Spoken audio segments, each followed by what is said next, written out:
ভারত বাংলাদেশ সীমান্তবর্তী শহর বনগাঁ, যা একসময় তার চিরচেনা কর্মব্যস্ততা হারিয়েছে। ভিড় করা বাজারের জন্য পরিচিত ছিল, এখন অনেকটাই নিস্তব্ধ। এই শহরের একসময়কার সজীবতা এখন যেন ইতিহাস হয়ে গেছে। 4 মাস আগে বাংলাদেশে ছাত্র জনতার আন্দোলন এবং স্বৈরাচার হাসিনার ভারতে আশ্রয় নেওয়ার পর থেকেই বনগাঁর অর্থনৈতিক চাকা শিথিল হয়ে পড়েছে। পরিস্থিতি আরও নাজুক হয়ে উঠেছে ভারত সরকারের নতুন ভিসা নীতি কড়াকড়ি আরোপের পর, যার ফলে বাংলাদেশি ক্রেতাদের আগমন প্রায় বন্ধ হয়ে গেছে।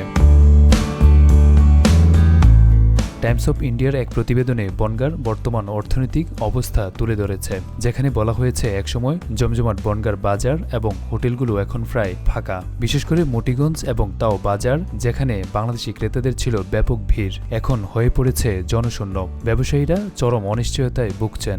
বনগাঁ পৌরসভার চেয়ারম্যান গোপাল শেঠ জানিয়েছেন, গত কয়েক মাসে বনগাঁর ব্যবসায় 50 থেকে 60% পর্যন্ত ধস নেমেছে।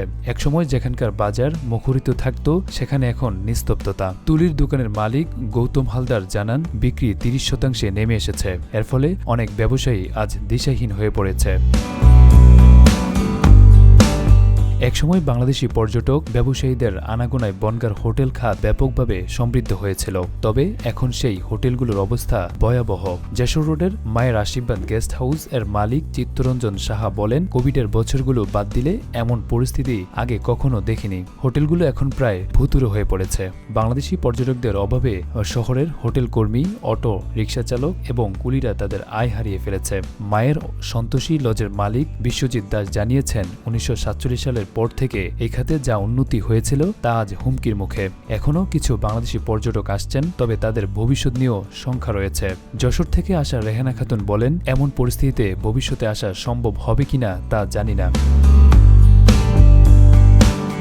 বনগাঁ শহরের ফাঁকা রাস্তাগুলো, জনমানবহীন বাজার এই শহরের অর্থনীতির অচল অবস্থার একটি বড় চিত্র। সীমান্তে উত্তেজনা এবং রাজনৈতিক অস্থিরতা অব্যাহত থাকলে এই সংকট আরও দীর্ঘায়িত হতে পারে, যার ফলে বনগাঁর অর্থনীতি হয়তো আরও বিপর্যস্ত হতে চলেছে। এটি একটি সংকটময় সময়, যেখানে বনগাঁর ব্যবসায়ীরা চরম দুর্ভোগের মধ্যে দিন কাটাচ্ছেন। যদি পরিস্থিতি অব্যাহত থাকে, তাহলে এই শহরের অর্থনীতি আরও কঠিন অবস্থায় হয়ে পড়বে। Arafat Hossain, GTV news.